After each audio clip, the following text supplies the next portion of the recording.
Cricket ಜಗತ್ತಿನ interesting ಸುದ್ದಿಗಳನ್ನು ಈ ವಿಡಿಯೋದಲ್ಲಿ ಹೇಳ್ತೇನೆ. ನಾನು ಶಾಂತ. ನೀವು ಸುದ್ದಿಯಾನದ ಸಬ್ಸ್ಕ್ರೈಬರ್ ಆಗೋದಕ್ಕೆ ಮರಿಬೇಡಿ.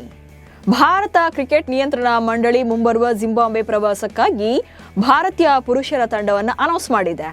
ಇದರಲ್ಲೂ ಕೂಡ 15 ವರ್ಷದ ವೈಭವ್ ಸೂರ್ಯವಂಶಿ ಅವರು ಸ್ಥಾನ ಪಡೆದಿದ್ದಾರೆ.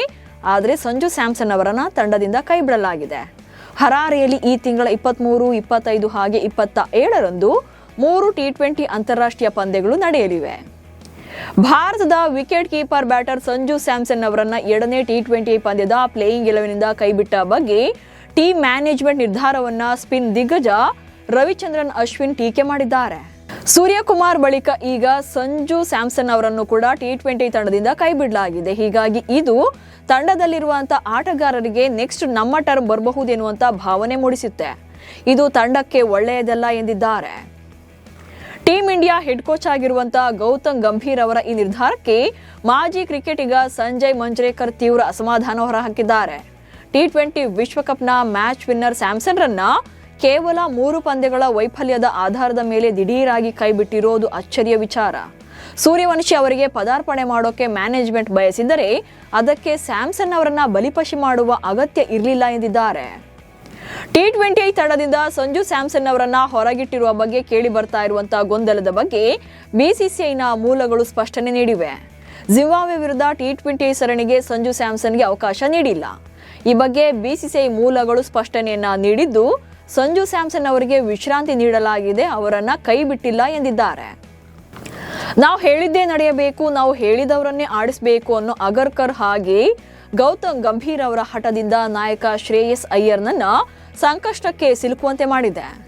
ಮ್ಯಾನೇಜ್ಮೆಂಟ್ ತಂಡದಲ್ಲಿ ಸಾಕಷ್ಟು ಬದಲಾವಣೆ ಮಾಡ್ತಾ ಇರೋದ್ರಿಂದ ಟೀಮ್ ಇಂಡಿಯಾ ಸಾಲು ಸೋಲುಗಳನ್ನು ಕಾಣ್ತಾ ಇದೆ. ಅದರಲ್ಲೂ ಶ್ರೇಯಸ್ ಅಯ್ಯರ್ ಕ್ಯಾಪ್ಟನ್ ಆದ್ಮೇಲೆ ಒಂದೇ ಒಂದು ಪಂದ್ಯವನ್ನ ಗೆಲ್ಲೋಕೆ ಸಾಧ್ಯವಾಗಿಲ್ಲ. ಸೊ ಗಂಭೀರ್ ಹಾಗೆ ಅಗರ್ಕರ್ ಅವರ ನಿರ್ಧಾರಗಳೇ ಶ್ರೇಯಸ್ ಅವರ ವೀಕ್ನೆಸ್ ಆಗಿದೆ ಎನ್ನಲಾಗಿದೆ. ಶ್ರೀಲಂಕಾದ ಮಹಿಂದ ರಾಜಪಕ್ಸೆ ಅಂತಾರಾಷ್ಟ್ರೀಯ ಕ್ರಿಕೆಟ್ ಕ್ರೀಡಾಂಗಣದಲ್ಲಿ ನಡೆದ ಭಾರತ ವರ್ಸಸ್ ಶ್ರೀಲಂಕಾ ಅಂಡರ್ 19 ಪಂದ್ಯವನ್ನ 2 ವಿಕೆಟ್ಗಳಿಂದ ಲಂಕಾ ಗೆದ್ದಿದೆ. ಮೊದಲು ಬ್ಯಾಟಿಂಗ್ ಮಾಡಿದಂತಹ ಭಾರತ ತಂಡ 285 ರನ್ಗಳ ಬೃಹತ್ ಮೊತ್ತವನ್ನ ಗಳಿಸಿತ್ತು. ಆದರೆ ಶ್ರೀಲಂಕಾ 8 ವಿಕೆಟ್ಗಳು ಬಾಕಿ ಇರುವಾಗಲೇ ಪಂದ್ಯವನ್ನ ಗೆದ್ದಿದೆ. 286 ರನ್ಗಳ ಗುರಿ ಬೆನ್ನಟ್ಟಿದ್ದ ಲಂಕಾ ತಂಡ 48 ಓವರ್ಗಳಲ್ಲಿ ಗೆದ್ದಿದೆ. ರಾಹುಲ್ ದ್ರಾವಿಡ್ ಅವರ ಪುತ್ರ ಅನ್ವಯ್ ದ್ರಾವಿಡ್ ಶ್ರೀಲಂಕಾ ಅಂಡರ್ 19 ವಿರುದ್ಧ ನಡೆದ 2ನೇ ಯೂತ್ ಏಕದಿನ ಪಂದ್ಯದಲ್ಲಿ ಅದ್ಭುತ ಬ್ಯಾಟಿಂಗ್ ಪ್ರದರ್ಶನ ನೀಡಿದ್ರು.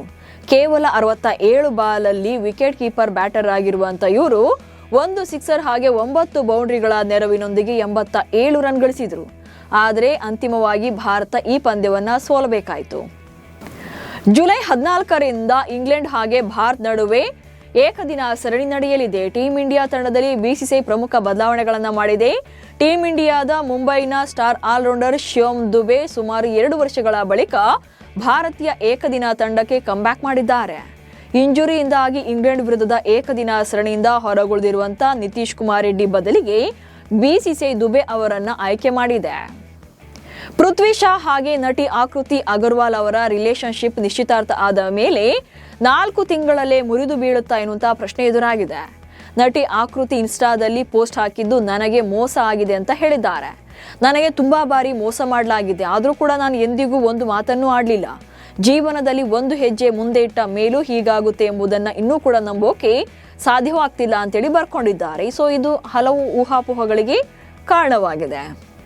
ಅಮೆರಿಕದಲ್ಲಿ ನಡೀತಾ ಇರುವಂತಹ ಮೇಜರ್ ಲೀಗ್ ಕ್ರಿಕೆಟ್ ಟೂರ್ನಿಯ 21ನೇ ಪಂದ್ಯದಲ್ಲಿ Seattle Orcas versus Texas Super Kings ರಣರೋಚಕ ಹೋರಾಟಕ್ಕೆ ಸಾಕ್ಷಿಯಾಗಿದೆ. ಸಿಯಾಟಲ್ ಓರ್ಕಾಸ್ ಪರ ಕೊನೆಯ ಓವರ್ನಲ್ಲಿ ಅತ್ಯುತ್ತಮ ದಾಳಿ ಸಂಘಟಿಸಿದ ದಸುನ್ ಶನಕ ಸತತ 4 ಎಸೆತಗಳಲ್ಲಿ 4 ವಿಕೆಟ್ ಅನ್ನ ಬೇಟೆಯಾಡಿದ್ರು.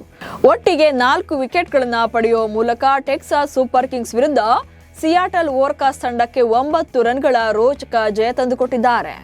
ಇವೆಷ್ಟು ಇವತ್ತಿನ ಕ್ರಿಕೆಟ್ ಬಗೆಗಿನ ಸುದ್ದಿಗಳು. ನಮಸ್ಕಾರ.